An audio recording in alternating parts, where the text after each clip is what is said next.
Brasil caiu nas oitavas contra a Noruega. E mais uma vez, a seleção brasileira não conseguiu superar uma equipe europeia em fase final de Copa do Mundo. O último trunfo, ironicamente, você já sabe, foi contra a Alemanha na final de 2002, com 2 gols de Ronaldo Fenômeno, na conquista que fez do Brasil o único pentacampeão do mundo. De lá pra cá, tropeços, derrotas, explicações. Vamos chegar no ciclo de 2030 com 28 anos de distância do último título mundial. Vai ser o maior intervalo do Brasil sem levantar uma taça. Entre 1970 e 94, foram 24 anos. Parecia uma eternidade, agora a eternidade foi maior. Difícil explicar o que se tornou a amarelinha. O professor Lisandro Nogueira, por quem tem uma admiração profunda, disse, logo depois da eliminação, que o Brasil deixou de ser o país do futebol e se tornou o país da jogatina, o país das bets. Talvez pelas transmissões, pelos intervalos, pelas placas de publicidade, pelas camisetas de boa parte dos clubes brasileiros. Parece que não foi só uma ressaca, não foi só uma provocação. Não é uma avaliação sem nenhum exagero.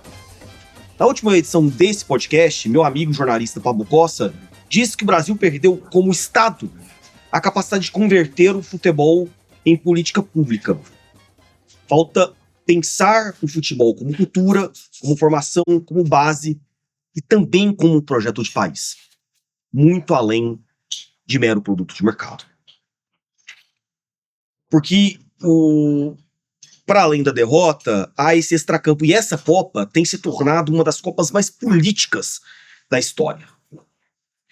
Já discutimos aqui também se os Estados Unidos mereciam sediar a principal competição do planeta.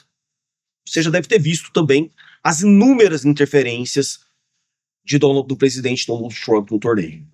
A última virou vexame e meme. Para mim, Domingos Kettleby também atingiu a credibilidade da competição. A anulação de um cartão vermelho. Vexame. Na eliminação do Egito contra a Argentina, os jogadores e membros da comissão técnica egípcios não só apenas reclamaram da arbitragem, como insinuaram manipulação.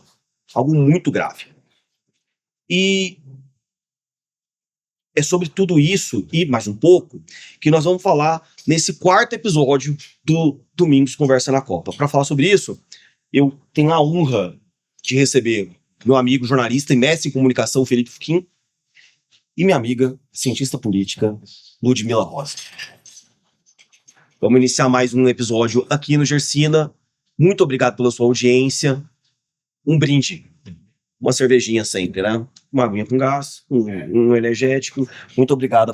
Tô devendo um brinde civilizado. Vamos brindar, né? aqui, ué. Brinde à brasileira. Muito obrigado pela participação, por essa parceria e por terem formado esse trio. Muito obrigado mesmo, viu, Ludmila? O privilégio é meu de estar aqui. Eu falava antes de a gente começar efetivamente essa conversa aqui, que o Domingos, Felipe, me tirou da zona de conforto, né? Mas isso é coisa que o futebol brasileiro trouxe para nós. O futebol brasileiro agora permite que uma cientista política sente à mesa com alguém que é profissional e que entende do futebol de forma técnica, e de fato a gente está trazendo outros elementos para debater isso, porque de fato a gente precisa pensar o que está acontecendo com esse grande fenômeno que é uma composição da identidade nacional, né? O que aconteceu com a seleção brasileira? Por que a gente tem amargado Copa a Copa? Isso que a gente chama como de vexame mesmo, sem nenhum problema de chamar. A gente precisa entender essas dores e entender quais são as causas, né, desses vexames. Até para a gente olhar para frente com o escopo, de fato, de um horizonte de transformação, né, de mudança dessa perspectiva. Ludmila, todas as Copas, Felipe, tem um apelo político por trás. Futebol, a gente falava antes das câmeras, futebol é um esporte muito político, por mais que as pessoas falem que política, religião e futebol não devam ser discutidas, queiram falar que o que fica no campo, e de fato é uma verdade, você tem ali um jogo jogado dentro das 4 linhas, mas tudo que é discutido por trás do futebol, os bastidores de um formato de disputa, tem política envolvida. Isso não é uma novidade dessa Copa. Isso, no Catar teve muito jogo político envolvido. Na Copa do Brasil, não muito distante, 12 anos atrás, também teve muito jogo político, até na definição do país sede em 2006, teve todo esse enredo político, mas não dá para ignorar que essa Copa nos Estados Unidos, até porque 3 países tem um motivo por trás de estar em 3 países, pela primeira vez na história, ela parece que a política também pauta o que está em campo, né? Com certeza, Domingos. Quero agradecer a oportunidade desse convite aqui, né? E agradecer você que está nos assistindo aí, participando dessa conversa com a gente aqui. O elemento político, ele está imbricado em toda a história das Copas do Mundo, né? Você pensar que nos anos 60, 70, ditaduras se valeram da estratégia da Copa do Mundo para poder esconder regimes, Argentina, né? 78. Uruguai, enfim. E que pensar também que tentaram forçar o Pelé, associar a imagem do Pelé à ditadura brasileira na Copa de 70, né? A gente tem inúmeros exemplos de que a política tenta sempre exercer uma influência sobre o futebol. Mas a gente não pode perder de perspectiva que o futebol é um esporte privado. Falar em política pública para o futebol eu acho até um pouco complexo, porque você pensar que a gente questiona quando se tem investimento do poder público em clubes privados, ou algum tipo de benefício, isenção fiscal, entre outros. Então, a política pública por futebol seria algo pensado em qual perspectiva e em que instância governamental, né? Mas, assim, para além dessa relação conturbada e, ao mesmo tempo, imbricada, a gente tem no futebol os elementos que são fortes da política, e esse que se exemplificou do Trump interferindo na anulação de um cartão vermelho foi bizarro. Eu acho que o mais bizarro de todas as Copas, porque foi um pedido... Nem no futebol de várzea. Não tem esse tipo de pedido. Um precedente super perigoso, porque jamais Sim. Um presidente de clube, o Adson Batista tá aí para reclamar o tempo todo da arbitragem e de reclamar de cartões e de gols mal anulados, enfim... nenhum presidente de clube consegue uma anulação. Uma interferência externa absurda. Então, assim, mas não... Acabou que terminou numa chocolatada belga que, né, a história vai estar aí pra contar, né? Mas refinado, você achou legal o meme da dancinha, Ludmilla? Da dancinha do Lukaku lá dançando, imitando o presidente Trump? Eu achei aquilo genial. Porque, assim, a maior resposta que se pôde dar a uma interferência tão direta e tão bizarra, eu acho que isso chamou a atenção do mundo, né? Foi em campo. Foi em campo. E aquilo de fato impacta, né, para esse Donald Trump, essa figura que quer ser tão imponente, né? Que a todo momento quis ter gerência sobre a Copa, para além das funções de presidente de país. Veja, nunca uma Copa do Mundo permitiu, Felipe, que uma seleção não pudesse dormir no país sede. O que aconteceu com isso é um absurdo. Com a seleção iraniana. E, assim, da parte da FIFA, um silêncio eloquente em relação a isso, enquanto o mundo se estarrecia. Acho que a saída da seleção norte-americana, a melancólica saída da seleção norte-americana, ela de alguma forma vingou todos esses absurdos. Virou o patinho feio da Copa, né? Virou o patinho feio da Copa, mas assim, muito feio o que fizeram com o Irã. Eu teria muita vergonha. Muito feio. Eu teria Torcedor vergonha. de Cabo Verde? Torcedor de Cabo Verde. Saio apaixonada pela seleção, pela postura, pela ética em campo, pela entrega, tudo que faltou para nós. Desculpa, eu confundi com o torcedor do Congo, que não pôde estar presente no Congo. Então, se eu torcer para Cabo Verde. Aquele torcedor que é referência que não pôde entrar. O símbolo da torcida. Sim, que não pôde, teve visto. Gente. Assim como muitos jornalistas que quiseram cobrir a Copa, né, não tiveram condições. Absurdos. Integrantes de delegações. Pedidos de absurdos. E isso, assim. Até, eu não sei, não estava nos Estados Unidos, mas acho que faltou por parte até dos locais ali, Felipe, uma manifestação mais contundente. Dizer, olha, isso aqui é um governo de momento, de 4 anos, isso não representa a sociedade norte-americana. Farei um desagravo se eu souber que isso aconteceu nos Estados Unidos, mas até esse momento não sei de nenhuma manifestação que tenha o alcance que precisava ter o que aconteceu ali. Agora, se me permite, o Felipe levantou uma bola da política pública e tal, e eu entendo em que medida o Pablo Costa trouxe isso, porque, Domingos, a partir do momento que nós decidimos, foi uma decisão coletiva, datada ali de 60 para menos e tal, mas nós decidimos que a espinha dorsal da identidade nacional brasileira seria o futebol.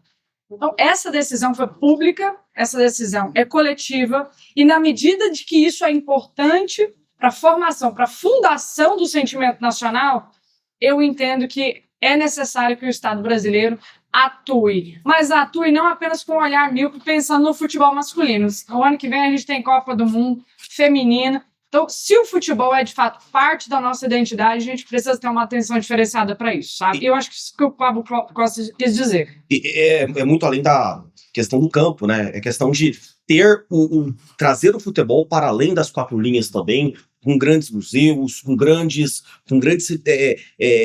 iniciativas que moldem o interesse do brasileiro pelo futebol, para além dos quatro campos.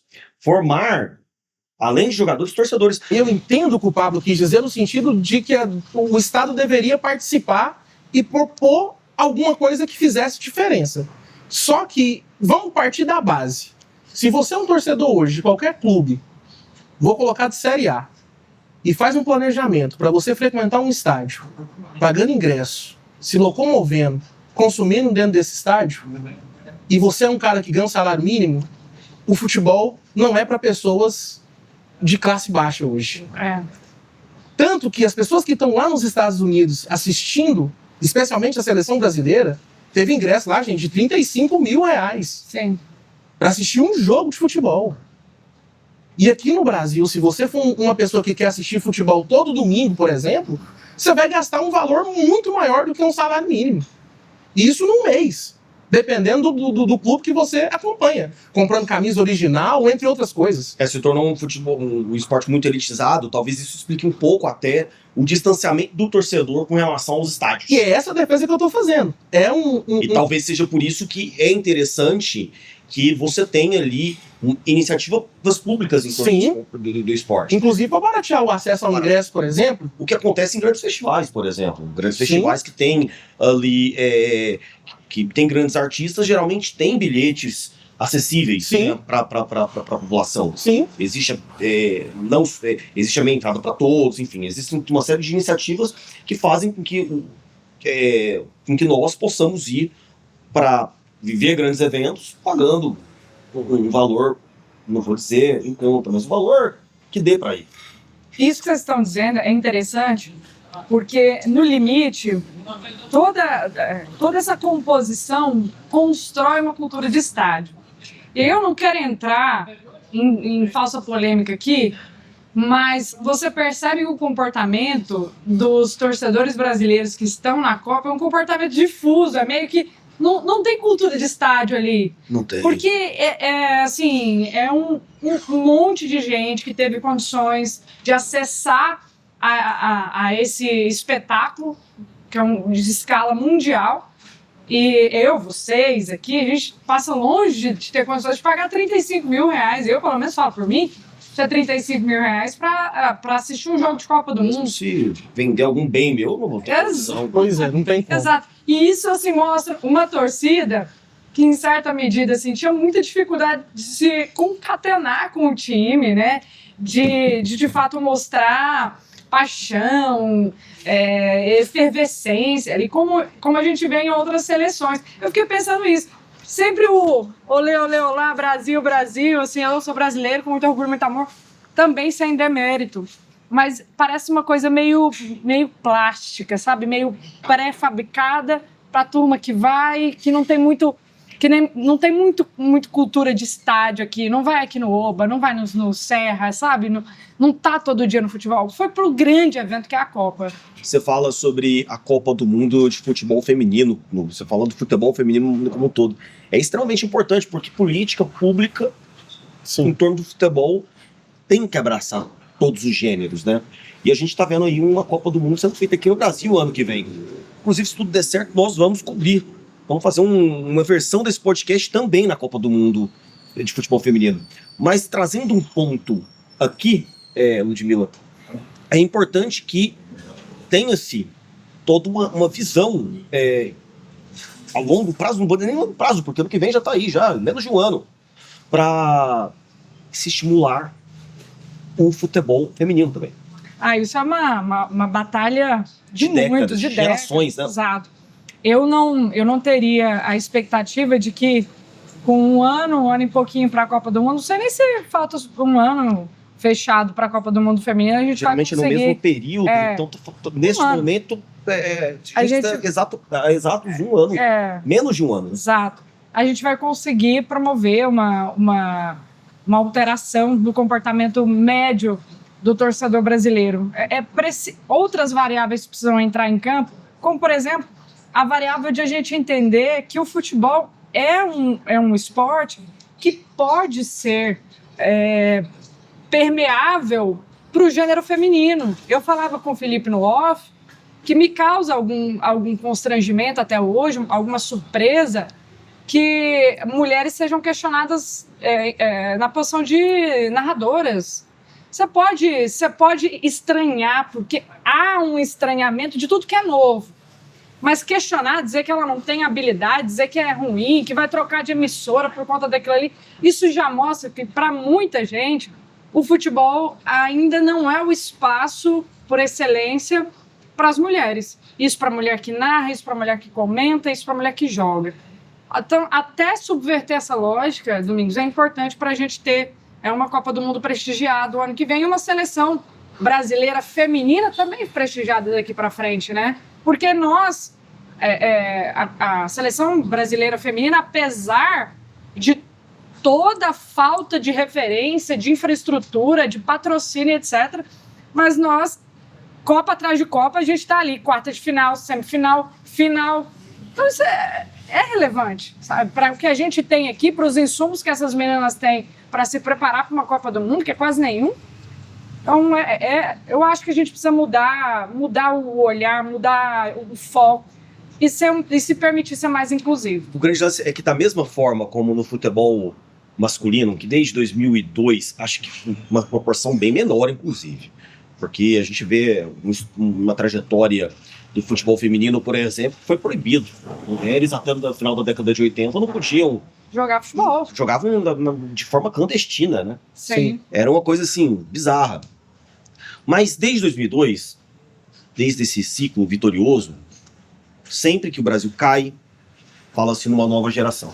Sim. Agora, a gente vai ter uma geração vitoriosa e sempre se esbarra no europeu, numa França, numa Holanda, enfim. Isso sempre um europeu. Sempre um europeu. França, Holanda, Croácia, agora Noruega. Daqui a pouco vou perguntar para vocês. Bélgica, nós também já comemos chocolate belga. Daqui a pouco eu quero perguntar para vocês o quão putos vocês ficaram com a eliminação agora pela Noruega. Mas, no futebol feminino, também se vê, e até vê duas vezes, a cada 2 anos, porque o futebol feminino dá muito valor também para as Olimpíadas, né? Tem o ouro olímpico no futebol, que tem uma áurea, tem um encanto muito grande além da Copa do Mundo. Curiosamente, são 2 competições que a seleção brasileira feminina nunca conquistou. Não fica uma sensação de... parece que é só propaganda, parece que é só falação. Não. E eu não quero... Não, do ponto de vista de investimento... é necessário. Desde 2004, quando a Marta disputou a primeira Olimpíada, a Marta já disputou a primeira Olimpíada em 2004. De lá para cá já se passaram 16 anos? 16 anos. Não, gente, 20 anos, 16, né? 22 anos. E se fala-se que agora a gente precisa investir em futebol feminino. O futebol feminino precisa do investimento. Não fica uma sensação de... Mudou algumas coisas. Agora um time para participar de competições sul-americanas precisa de ter a categoria feminina ali. Precisa ter... Foi uma imposição, né? Foi uma imposição. Mas não parece que precisamos investir. E esse investimento nunca vem. Eu vou tentar te responder essa aí, respondendo de onde que vem o dinheiro da CBF, né? O dinheiro da CBF, ele vem de cota de televisão, maior receita, seguido das cotas publicitárias, certo? Praticamente esses são os 2 maiores rendimentos que financiam o futebol brasileiro hoje. O futebol feminino, nos últimos anos, ele ganhou um protagonismo que até então não existia. Especialmente por vir para a televisão fechada e depois para a televisão aberta. Você tem razão. Isso foi uma mudança de paradigma espetacular. É tipo um MMA, que não era nada aqui no Brasil e ganhou uma projeção por meio da televisão e da mídia. Só para citar um exemplo, um paralelo, né? De um esporte que não tinha nenhum tipo de protagonismo. E a obrigação dos clubes da Série A de terem equipes de futebol feminino também ajudaram a mudar um pouco o panorama, aonde você tinha mulheres que jogavam no futebol de várzea e que nunca tinham a perspectiva de ir para um outro lugar, para uma outra liga, ter uma outra oportunidade de jogar, de serem vistas, de competir em um Campeonato Brasileiro, por exemplo, ou uma Libertadores feminina, e ganhar dinheiro com isso e ser profissional nisso. Exato. Então isso melhorou um pouco nos últimos, eu poderia dizer, nos últimos 4, 5 anos. Eu acho que para menos. Né? Ainda é recente esse fenômeno, e é um fenômeno que está, assim como a inclusão de narradoras mulheres, que é novo também. Que é novo também, um fenômeno novo, né? E que ajuda a quebrar esses preconceitos e resistências socialmente falando.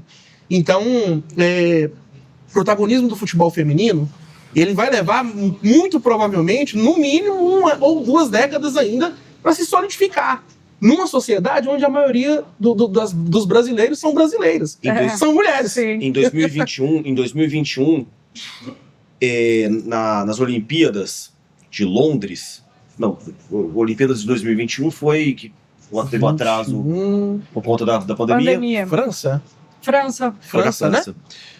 Eu me recordo que eu fiquei assustado positivamente quando eu vi a Glenda Kozlowski, que na época estava na Globo, narrar uma partida de algum esporte olímpico. Então, não era futebol. Uhum.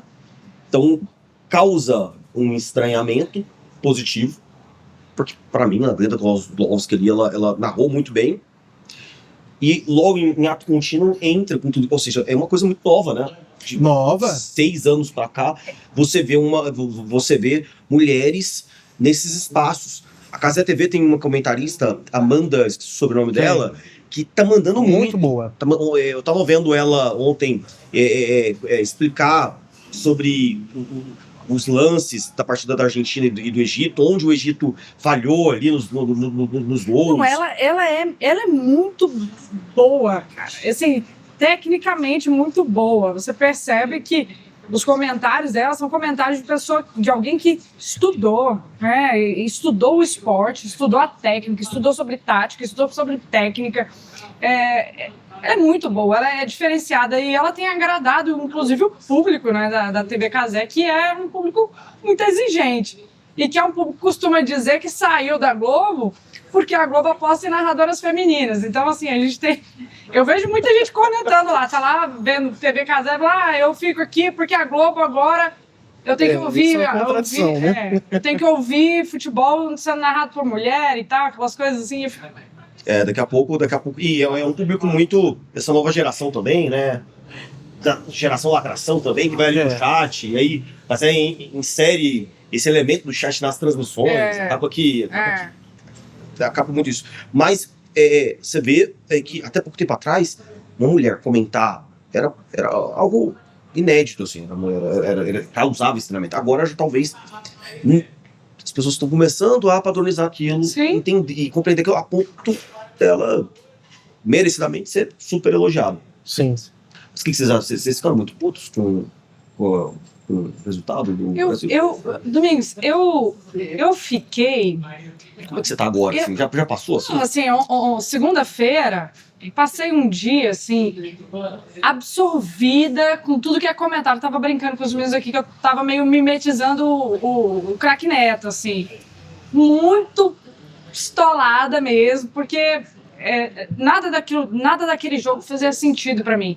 Com o excesso de expectativas que a gente tinha sobre essa seleção, com um jogo, com uma seleção que, pelo menos para nós, uma seleção sem muita tradição no futebol, uma seleção que estava há 28 anos sem participar de uma Copa do Mundo, 28 anos sem participar de uma Copa do Mundo. Então a gente pensou, vamos respeitar, mas aparentemente parecia, exato, aparentemente parecia possível passar de fase. Mas eu vou te falar, quando tivemos aquele pênalti e eu vi a cara do Bruno Guimarães, enquanto ele foi... Ele respira assim. Eu falei, esse cara tá nervoso. Falei pra uma amiga que tava do lado. Nessa mesa aqui do Gersina, falei assim pra minha esposa. E acho que pro Lucas que tava... Não, o Lucas tava em outra mesa. Mas eu virei e falei assim, esse cara vai errar. Tá nervoso, ele vai errar. Eu senti a mesma coisa. E dito e feito. E depois, acho que a seleção ficou com aquela cara do Bruno Guimarães antes da cobrança de pênalti. Atônita, apática... perdida, assim, perdida em todos os sentidos, perdida emocionalmente, perdida taticamente, com um treinador que não soube conduzir a seleção para uma virada, ou nem antes da virada, para um 1-0 ali, para um sabe? Acho que também falta essa figura de referência. Não adianta mais a gente ficar pensando e contemporizando as coisas, dizer, olha, o Neymar é a grande liderança, a figura de referência dessa seleção. Desculpa, gente, mas não dá mais para apostar nisso. Já deu mostra o suficiente que não tem essa... não tem esse tamanho. Ele tem um tamanho perante o torcedor brasileiro. E aí eu vou no que o Domingos estava falando. Retomar uma cultura de gostar do futebol, gostar da seleção.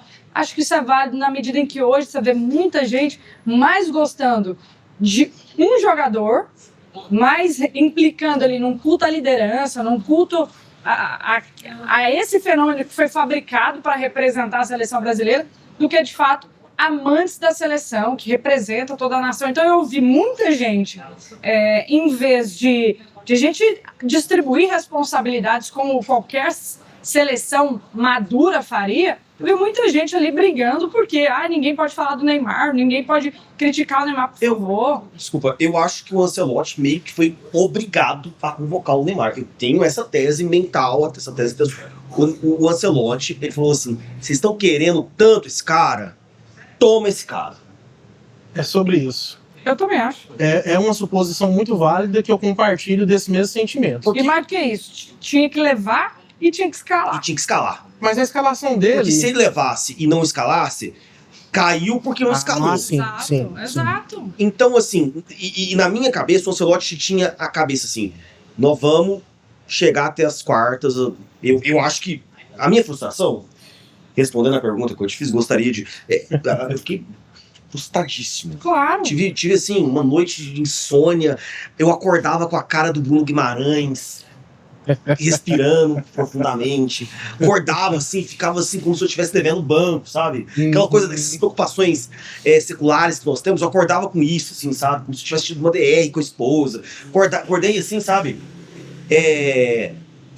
Aquele gol do Hendrick, sabe? Que na frente, assim, que podia ter dado um taquinho assim, feito gol e perdeu.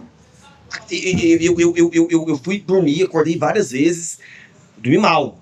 Tive uma ressaca moral bizarra. Uma ressaca nacional. Uma ressaca nacional bizarra. Mente... Como se fosse eu o jogador. Sim. Só que você tem isso, sabe? Do Ancelotti, por exemplo, Felipe. E aí em ato contínuo, você vê a imprensa, uma imprensa assim que me surpreende ser especialista em futebol. Querer já, como se o Ancelotti fosse o grande culpado, como se o Ancelotti tivesse escalado mal. De fato, eu acho que o Ancelotti errou muito, não devia ter colocado o Neymar. Mas como você falou, o Ancelotti falou assim, vocês querem o Neymar e o Hendrick? Vocês pediram o Hendrick e o Neymar? A porra dos amistosos inteiros. Então vocês vão ter Ancelotti, Neymar e Hendrick. Desmontou o time inteiro para fazer isso. Desmontou o time inteiro. Mas por quê? Porque se não colocasse, ia ser eliminado. Acho que a frustração maior é essa. Podia ter caído nas quartas. O Ancelotti, sabe, falou, cara, se a gente chegar nas quartas, é muita coisa.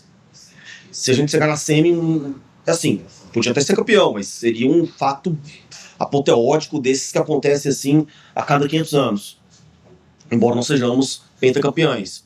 Mas nada me tira da cabeça que agora o Ancelotti vai ter o seu tempo ali para conduzir a seleção. Sim. Pode não ser campeão, mas eu acho que a gente vai ter uma seleção mais competitiva. Sim. O que a gente espera, inclusive, é isso, né? O técnico mais vencedor da história do futebol moderno, né, é o Ancelotti. E ele veio para cá, eu até falava antes de começar o programa aqui, com a Ludmilla, que ele veio para cá com uma expectativa de que ele entregasse um determinado resultado. Num primeiro momento, aí é uma impressão minha, né? Ele se encantou demais com o Brasil e as suas alegrias, né? A primeira delas, o Carnaval, onde ele passou um período dedicado ali E foi garoto ao propaganda, né? Carnaval. E garoto propaganda de muitas marcas. De muitas, inclusive de uma cerveja que nós estamos tomando aqui hoje. Justamente. Fazendo assim, potinha, É. né, videozinho. Né? Eu achei um pouco exagerado pro primeiro momento ali ele estar participando de tantas ações que não fossem Futebolísticas. futebolísticas, né? Ele chegou a frequentar alguns estádios, como alguns ex-treinadores nossos fazem, né, para poder ver alguns jogadores, mas o fato dele não ter convocado para mim algumas figuras que estavam em condições, eu vou citar um exemplo aqui só, que é o Pedro, por exemplo, Ah, não. já foi um indicativo para mim de que... Desculpa, mas o Pedro... Mas o Pedro é artilheiro do Campeonato Brasileiro, cara, em excelente fase. Entre o Pedro e o Bruno Guimarães, eu preferia ter São o Pedro lá. diferentes. Entre o Mas Pedro ainda e assim, o Thiago, você o preferiria? Pedro sabe bater pênalti. Agora, sobre o pênalti Seria lá, escalado? Eu acho que poderia, não seria escalado. poderia ser uma opção, se tivesse lá. Quanto ao Endrick e ao Neymar, esse último jogo, eu acreditei que ele talvez entraria com os dois já. E não faria substituições pro segundo tempo. O Endrick, na minha visão, é um cara que ainda está subaproveitado na seleção brasileira. Ele não mereceu a minutagem que fosse suficiente para que ele, tanto na seleção brasileira quanto no Real Madrid.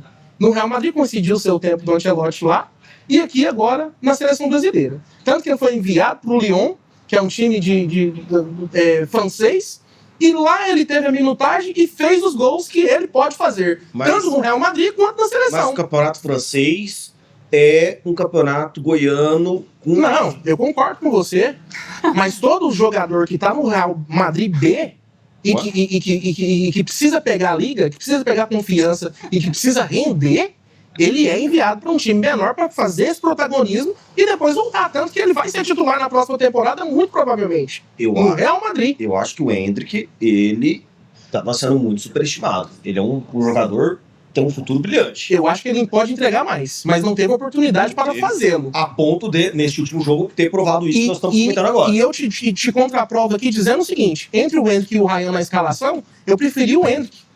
O Endrick é mais jogador do que o Ryan nesse momento agora da história. O Ryan não entrega o que o Endrick consegue e pode entregar. Pra você ver, e o Ryan, na minha opinião, foi o melhor em campo enquanto esteve em campo. Acho que o Ryan foi o responsável ali, em muita medida, pelo distanciamento da zaga do Brasil ali, do Haaland, assim, porque o Ryan tava dando cobertura ali pela Pois é. direita e tal. Mas ele tinha que estar fazendo outra função que era atacar. É isso que eu tô falando, uma seleção completamente perdida, porque você pega um atacante o que o atacante tá fazendo em campo? Tá dando cobertura pra zaga, porque ali tem um que eles chamam de ETzão lá, que até o Miller falou outro dia no Estadão. É um jogador mediano. Todo mundo ficou, como assim e tal? Porque... O Miller falando do Haaland, né? Falando do Haaland. Puta que pariu. cara, O como Miller que- acho que ele precisa de ser internado. Como que um jogador mediano, se ele tá ali pra fazer o que ele faz e o que quase ninguém faz tão bem quanto ele nessa Copa, no futebol de linha A hoje, no mundo, né? Então, assim, um cara diferenciado, a gente vai ver a minutagem anterior ao primeiro gol, ele tava andando dentro de campo e ele mostra o estouro que é o cara que tem a vocação pra marcar gol, o cara que é assertivo, o cara que é objetivo, coisa que a gente não tem. E o nosso principal problema também foi a questão de posse de bola, né? A nossa posse de bola ser 30, menor 30%. que 35%, aquilo ali foi um desastre absurdo. Mas vamos Agora, eu falar... acho que o negócio do Endrick, pra fechar, na minha opinião, faltou emocional. Acho que ele não deu, ele não segurou a bronca ali, ele chegar cara a cara, podendo abrir um placar, porque até aquele momento era 0-0. Se ele tivesse Tinham feito 40 aquele gol- Concordo pra você que o gesto técnico falhou mesmo. tinham 40 segundos que ele tinha entrado em campo, eu acho que ele não segurou. Se ele tivesse feito aquele gol ali com 40 segundos. Mas e se ele tivesse mais tempo no jogo? É isso que eu tô te falando, entendeu? Se ele, com 40 segundos em campo, se aquele moleque tivesse acertado Ele aquela mudou o bola, panorama do jogo. ele era líder. Ele teria virado assim. Não, tá louco, hein? Isso é lindo, se ele faz aquele gol. E assim, em certa medida, eu acho que seria bom pro futebol brasileiro. Era outro jogo. Porque a gente trocaria um pouquinho, viraria esse disco. E olha, não é porque eu tô fazendo aqui perseguição à figura do Neymar, é porque eu acho que a gente tem que perder esse culto à liderança que a gente leva pra tudo. A gente leva pro futebol, a gente leva pra política. Se não tiver essa figura que a gente se envolve e endereça a ela todos os nossos afetos, parece que pra nós não presta. E aí a gente pega essa figura de referência pro torcedor hoje, que é o Neymar, que não tá numa boa fase, que estava lesionado, que foi lesionado pra Copa, e ainda assim a gente com esse afeto messiânico Que é sobre mais o garoto cara. propaganda de bet e de Claro. marcas variadas do que jogador de futebol. Desculpa, Porque mas o comportamento dele enquanto profissional agora, vou discutir aqui uma coisa que é elementar. Por exemplo... Ninguém questiona os números do Neymar. Não, eu nem vou entrar nisso daí, porque eu particularmente acho que ele é superestimado. Pra tudo que ele... Pegando os números Pra dele. tudo que o pessoal entrega pra ele. Mas pegando os números que ele entregou na seleção brasileira, é um dos top 5. Eu Fácil. prefiro Tá bem. o Ronaldo. Tá bem. Eu Top prefiro cinco, o Outro Ronaldo. dia Top desse eu vi- 5. Eu Outro dia prefiro o desse eu vi Ronaldo uma- ou o Romário. Eu vi uma estatística, Mas... só pra completar, você tá dizendo? O Neymar, 100 e tantos gols em X partidas. É o maior artilheiro da seleção. Cara, quando você vai fazer a média de gol por jogo, você tem Ludmilla. outros jogadores que tem uma média bem maior. Não. O Romário tem uma média Ele maior. até... Ronaldo tem uma média Mas maior. eu te digo o seguinte, ele tem duas marcas que vai ficar pra ele na seleção brasileira, Domingos. E esse tá sendo gravado aqui, pode cobrar na história. Ter ganhado o ouro olímpico, que o Pelé não ganhou, Sim. e ser o maior artilheiro com a camisa da seleção em jogos oficiais Sim. do Brasil. Mas isso não rendeu nenhuma Copa do Mundo. Então, e aí? Isso não colocou... Daqui 10 anos, 20 anos, sentarmos e discutirmos. E aí? Quem foi Neymar? Nós somos a sexta ou sétima seleção. Porque da a FIFA. transação mais cara da Hoje história é do só- futebol, ele vai ser superado se já não foi. O número de gols entre seleções, e esse número de gols dentro da própria seleção, ele pode ser superado também a Sim. qualquer momento. Feminino joga. Agora, se superar um cara que ganha 1, 2 Copas do Mundo, ou um cara que é artilheiro de Copa do Mundo, aí a conversa muda. Tal qual o Mbappé agora, que pode ser... E ele tá longe dessas listas que eu tô te falando aí. Tal qual... Então, é sobre isso que eu tô falando. O Mbappé, ele tá... Se não acontecer um tsunami, a França tá a passos largos de levar o segundo título do Mbappé. Justamente. E é a única seleção que eu vejo que tem condições de parar a Argentina. Eu também. E outra coisa, o Mbappé é um 30 menos. É um 30 menos colado 3 com o Copas do Messi. Mundo, no mínimo, pra ele ainda. Colado no Messi como o maior artilheiro da Copa. Se Gente, tiver comprometimento profissional. é outro nível. É outro E nível. eu acho que ele vai ultrapassar o Messi ainda nesta Copa. Ele tem mais Pode duas acontecer, Copas cara. aqui. Eu acho que ele vai... Pode Nesta acontecer, Copa, hein? ele já vai ultrapassar o Messi. E esse elemento dessa Copa é o mais extraordinário pra mim. Eu tava falando pra Ludmilla que eu vejo Copa do Mundo desde 94, com consciência, né? Eu nasci um pouco antes, mas as recordações mais fortes são de 94 pra cá. Essa tá sendo a Copa dos artilheiros. Os Você artilheiros. vê cara brigando pra fazer gol e quem faz mais gol que o outro. Isso pra um amante, quem gosta de futebol, é um deleite maravilhoso. Então, Embora assim, o Messi marque mais gols de pênalti do que qualquer outro... uma das discussões, inclusive, é que a seleção argentina é uma das mais beneficiadas da história recente das Copas do Mundo com penalidades marcadas, né? 2018 pra cá teve 8 pênaltis marcados. Em 3 edições. Então, assim, mas ainda com esse elemento... Já errou 4 pênaltis, é o que mais errou pênaltis em Mas Copa do ainda com Mundo. esse elemento, gente, é Você extraordinário você olhar para um Harry Kane, que já não é um jovem, Não. você olhar para o Haaland, que é um jovem ainda, o Mbappé e o Messi brigarem por uma artilharia de Copa do Mundo. superando ícones históricos como o Miroslav Klose, como o próprio Ronaldo Fenômeno, e alcançando números que até então, né? E eu acho que, e mais do que isso um pouco, aí eu entro nesse ressentimento brasileiro, essa coisa frustrada que eu tô, no caso do Harry Kane mesmo, no jogo contra penúltimo jogo da Inglaterra. Oitavas de final. Não, no 16 avos. Deixa eu conferir aqui enquanto você tá falando. Penúltimo jogo da Inglaterra, o time tava ganhando de 1-0. República Democrática do Congo. Congo. Foi Congo, México. Isso. O time ganhando de 1-0. Faltando lá 15 minutos para terminar o jogo, veio a liderança do Harry Kane. Sim, e ele faz gol final, né? Ele fez os dois gols finais. Resolveu.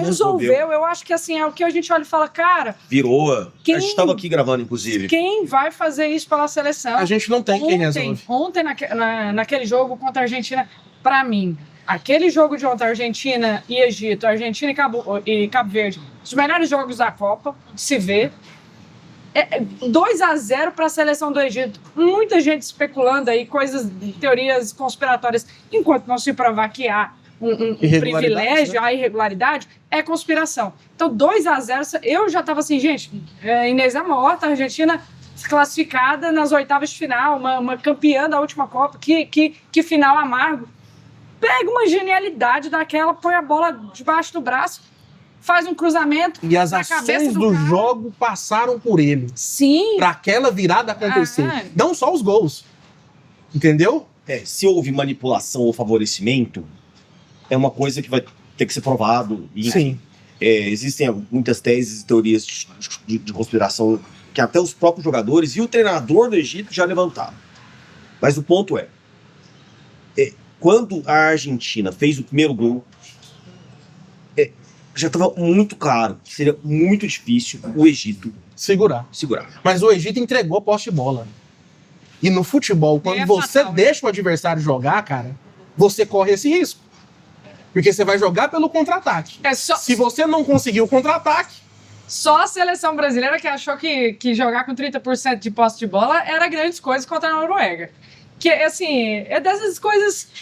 Quem sou eu para contestar o Ancelotti, gente? Ele é o maior técnico e o mais vitorioso da modernidade. Então, mas às vezes tem eu tô uns caras aí eu vou conferir a posse de bola ESPN do Egito. Enfim, estão questionando. Só pra gente discutir sobre esse número. E aí, assim, porque é maluco. Até pra gente que tá vendo o jogo, é chato. Pro torcedor, é chato. Você vê aquele jogo sem graça, sem ânimo, sem vitalidade. A torcida não se empolga. Ontem... A Argentina pra cima. Aí eu terminou o jogo, Domingos, Felipe, fiz um comentário no meu Instagram dizendo, olha, acho que falta pra seleção brasileira um pouco dessa fibra e dessa entrega. Um monte de gente chegou me esculhambando, como se eu tivesse falando mal da torcida, da seleção brasileira, como se eu estivesse ignorando que a FIFA tá jogando a favor do Messi. Que maluquice é essa, gente? Vamos parar de ressentimento e entender, os caras estão melhores do que nós, a seleção é melhor do que a nossa. É a seleção campeã mundial. É a atual campeã mundial. O Galvão Bueno falou... Tem a mesma base, o mesmo treinador há muito tempo. Há muito tempo. O Galvão falou... Tem o Messi. E assim, pra mim, eu já resumo muita coisa, né? Tem o Messi. O Galvão terminou o jogo contra a Noruega, o Galvão disse, nós precisamos entender que a seleção brasileira hoje é prateleira B do futebol mundial. Acho que isso já nos coloca num nível de consciência revolucionário. Aí sim, capaz de mudar alguma coisa, sabe? Pois é. Parar com a lembrança do Penta. O Penta. O Penta já passou a gente vai para 28 anos do Penta, 2030. Já estamos fazendo 24. Vamos para 28 em 2030. Isso. Infelizmente. A geração nesse miolo, teve uma geração que já se foi. Sim. Já se foi. A segunda geração... Já deu adeus agora. A gente vai entrar pra terceira geração pós-Penta. Justamente. Então, assim, passou já. Boa parte de quem tá gritando que o Brasil é Penta, não tinha nem nascido em 2002, né? Justamente. Não viu. Infelizmente, muita gente que viu não vai estar em 2030.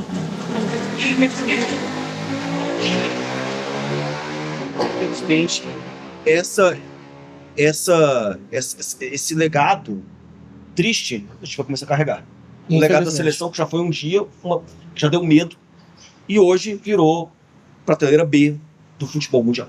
Antes de comentar sobre isso, só para trazer o dado aqui estatístico, 64% de posse de bola contra 36% no jogo Argentina e Egito.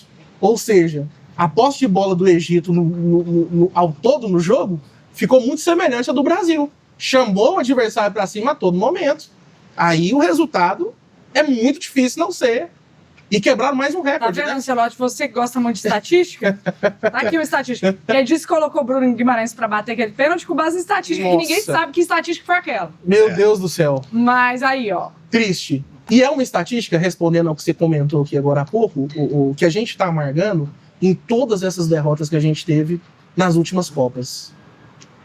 Então, assim, se não observar aonde está errando e der condições agora com o tempo pro Ancelotti imprimir o modelo de jogo dele, o padrão de jogo dele, e principalmente ele poder escalar de acordo com a consciência dele, lógico que não vai deixar de ter interferência de patrocinador, de CBF, de emissoras que estão financiando a parada. É ilusão achar que isso não vai acontecer, mas se ele não tiver um pouco de autonomia para conseguir trazer o melhor desse futebol europeu, que em alguma medida a gente conversou que meio que tá... e que foi reproduzido e replicado para o mundo todo, porque o tic-tac ali do Barcelona, lá do Guardiola, ele refletiu lá no Fluminense do Diniz, que ganhou o Libertadores com um time limitado. Então, assim, né? Não é a gente não vai, então, se não tiver o Ancelotti colocando a filosofia de jogo dele, que é o que a gente gosta de falar no futebol, a gente não vai ver daqui 4 anos um resultado diferente do que a gente está vendo agora. Agora, a minha grande crítica, ela está, primeiro, nas convocações, porque uma coisa que a gente não pode criticar o Ancelotti é que ele não variou taticamente. Ele jogou com 11 times diferentes, então ele variou o máximo que ele pôde, mas só que ele precisa levantar jogadores que estão em melhores condições de atender aquilo que ele vai imprimir como filosofia para esse time. E fazer uma preparação com adversários um pouco mais à altura daquilo que vai enfrentar na Copa do Mundo. Porque se a gente olhar o histórico de jogos que o Brasil fez de preparação para essa Copa do Mundo, eu falava num grupo de amigos aqui que eu tenho. No dia que a gente encontrar o primeiro time de verdade, a gente vai sofrer. E encontrou a Noruega, que é o 31º do ranking FIFA, e o Brasil na 6ª posição do ranking FIFA hoje. E vocês viram, a gente viu, infelizmente, o que a gente viu. E o Ancelotti? Você acha que você é adepto àqueles críticos que um ano já derrotou, ele é o grande culpado ou merece mais 4 anos? Não, ele não é o grande culpado, ele merece continuar, tem poucos jogos. Se a gente for olhar esse ciclo de preparação para a Copa, são poucos jogos sob a liderança do Ancelotti. E tem uma coisa que você falou, né? A gente brincou aqui que ele gosta de estatística, mas ele também gosta muito de análise combinatória, porque ele fez muitos experimentos para fazer essa escalação. É um cara que é muito atento e errou muito no jogo contra a Noruega. Errou até mesmo quando fez essa aposta trabalhada com Neymar e Endrick ali, desarranjando o time. Mas acho que jogou para a plateia ali, o que a Thelma disse. Se perdesse com Neymar e Endrick no banco... Para ninguém reclamar disso. Ele não poderia voltar aqui. Então eu acho que ele entregou o que o brasileiro queria naquele momento. Agora, eu vou além. Você falou que é pedir demais esperar um Brasil, uma seleção brasileira com mais blindagem ao lobby dos patrocinadores, ao lobby das bets, quero falar disso aqui também, ao lobby da TV e etc.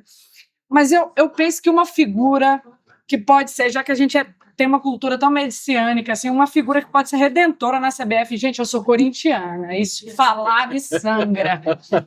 Mas eu quero ver Leila Pereira, presidente da CBF um dia. Será que ela quer? Eu acho que essa mulher não quer, porque ela não quer arrumar pra cabeça. Se o Ronaldo Fenômeno tivesse conseguido ir para a presidência da CBF, talvez a história teria sido outra. Também acho que já nessa é meio que situações folclóricas que jamais aconteceriam. Pois é. Pois é, mas assim, seria importante, porque a trajetória da CBF também espelha um pouco do que é essa É seleção. política, né? É pura política. Então, para mim, o Ancelotti merece mais um ciclo. E eu acho que a gente precisa chegar com um espírito mais coletivo para a Copa de 2030. E menos individual. Combativo, né? E mais combativo. Muito espírito, né, Felipe? Outro espírito. Outro espírito. Outro espírito. Eu quero fechar esse arco desse podcast pegando esse gancho que você trouxe aqui. Eu me lembro da primeira vez que vi algo com relação a Bet, Copa de 2014. Não é algo novo. Bet não é algo novo. Não. Desde 2014 você tem a figura das bets. Desde o começo dos anos 2010, começou com esses jogos de palpite, o Cartola, fenômeno, hoje virou uma bet. Você tem ali, aos poucos, isso ganhando força no futebol. O futebol ajuda a exponenciar isso. 2018, você tem a figura da bet com mais força. 2022 também, mas agora me parece que está em todo canto, né? Essa Copa, as transmissões foram bancadas por bets. Tem canais no YouTube que são tem canais de bets no YouTube fazendo a transmissão no YouTube do campeonato da segunda divisão, por exemplo, do Brasileiro da segunda divisão, tem uma bet por trás do canal que transmite. É um canal de uma bet. A bet, a gente falava agora há pouco, e a gente tem falado, parece que virou uma epidemia de bet. Tem bet assim que você... restaurante bet. Trend bet. Bet é a Copa. A bet também contamina esse ambiente futebolístico? Você disse que queria falar sobre isso? Eu queria falar sobre isso. Não só contamina, mas eu acho que de alguma maneira deslegitima muito o interesse que a gente tem por acompanhar a Copa do Mundo, né, na perspectiva de torcer pela seleção, uma seleção que vá representar a nação. Gente, vamos entender Copa do Mundo como uma grande cúpula da diplomacia internacional. É disso que se trata. São muitos países, com muitos torcedores de cada um desses países, um intercâmbio cultural formidável. Cada seleção representada numa Copa do Mundo é um nacionalismo no talo, é disso que a gente está falando. E eu senti que a Copa, para nós, no Brasil, esse ano, se resumiu a essa overdose de bets que foi. O Domingos citou, há um canal que me parece não ser só um canal de divulgação dos jogos da Copa, mas um canal de divulgação essencialmente bets, assim, é uma coisa assustadora. Você está assistindo ao jogo e, de repente, a sua televisão fica menor, a sua imagem fica menor porque aparece um chamado de bet, um QR Code ali. São coisas que a gente precisa repensar. O Brasil, hoje, tem sofrido muito com as bets, né? Na perspectiva social mesmo, o endividamento das pessoas, as bets têm assolado a renda familiar, principalmente das pessoas mais empobrecidas. Falando do futebol, a gente brinca com aquele evento que o Gilmar Mendes, ministro do STF, faz anualmente em Portugal, que a gente fala do Gilmar Palooza. Lá eles fizeram um painel sobre o impacto das bets aqui, levaram os caciques da CBF e disseram, olha, não há como falar em futebol brasileiro mais sem pensar em bets, não há sobrevivência do futebol brasileiro. Uma Bet Palooza, eu acho. Vai saber se também não estava patrocinando. Mas eu fiquei pensando, gente, nós resumimos uma grande paixão nacional a algo que é absolutamente devastador para a vida de muita gente, para milhares de famílias, para milhões de brasileiros. E aí você tem jogadores de ponta no Brasil que foram para lá o tempo todo divulgando plataformas desses jogos de azar. Eu acho que isso precisa ser repensado. Se a gente está falando de referência, de liderança, essa postura precisa ser repensada. O Brasil virou o país da jogatina? Virou. O Brasil deixou de gostar o Brasil deixou de gostar do futebol e passou a gostar desses atalhos para pensar em acessar grandes milhões. É disso que a gente estava Grana falando. rápida, né? Grana rápida e rápida. fácil. Exato. É sobre isso. O É. Brasil virou o país da jogatina? Sim, infelizmente. E o futebol está sendo a grande vitrine para isso. E agora é uma coisa que já está regulamentada, já está aí. Tem projetos de lei, um ou outro, que tentam proibir ou tentam restringir um pouco mais. Mas o que vai ser um país? Qual é o futuro de um país com e sem bet? Pelo amor de Deus, nós vivemos quantos anos de país sem bet? A gente sabe que é um país sem bet. Com certeza. O que a gente não está sabendo é reinventar as instituições, o próprio futebol, hoje, para além dessa chaga.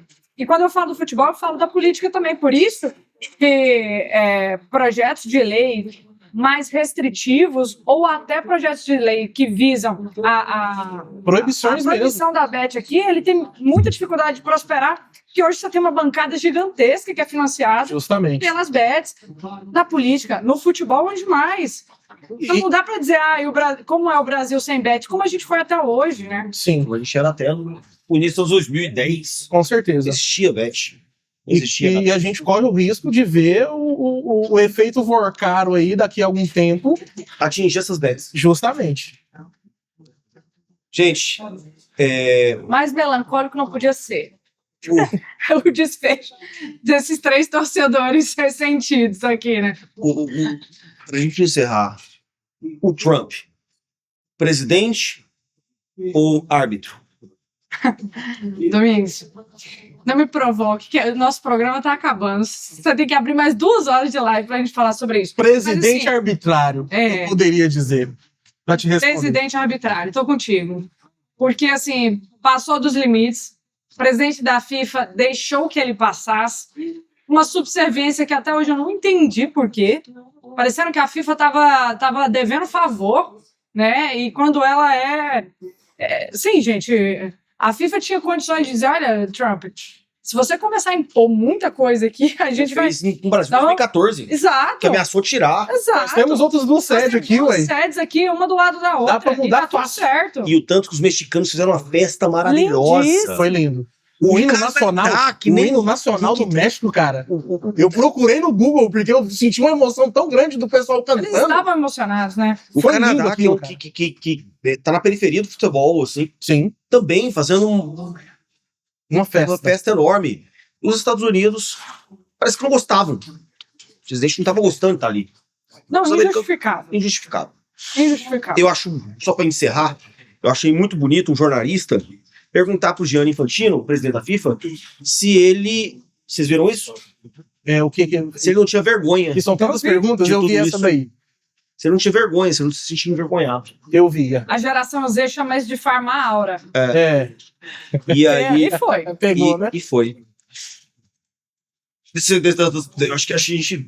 4 episódios e a gente termina de forma justificadamente melancólica, porque o Brasil cai e nós Infelizmente. temos de reconhecer que o Brasil acaba deixando de se tornar o país do futebol para se tornar o país da jogatina.